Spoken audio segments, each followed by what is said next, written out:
परमात्मने नमः। द्वादशोऽध्यायः भक्तियोगः।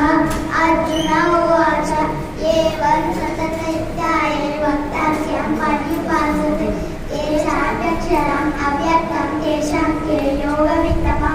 श्रीभगवानुवाच मय्यावेश्य मनो एव नित्ययुक्ता उपासते श्रद्धया परयोपेताः ते मे युक्ततमा मताः।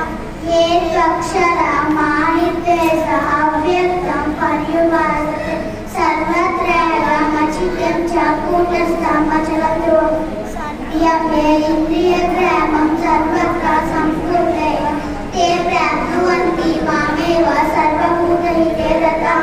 क्लेशोऽधिकतरस्तेषाम् अव्यक्तसक्तचेतसम् अव्यक्ता हि गतिर्दुःखं देहवद्भिरवाप्यते।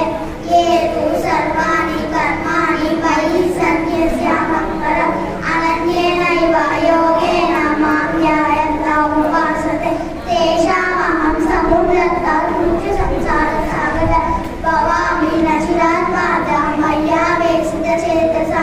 मय्येव मनः रत्स्व मयि बुद्धिं निवेशय निवसिष्यसि मय्येव भूतं न संशयः। अदचित्तं समादातुं न शक्नोति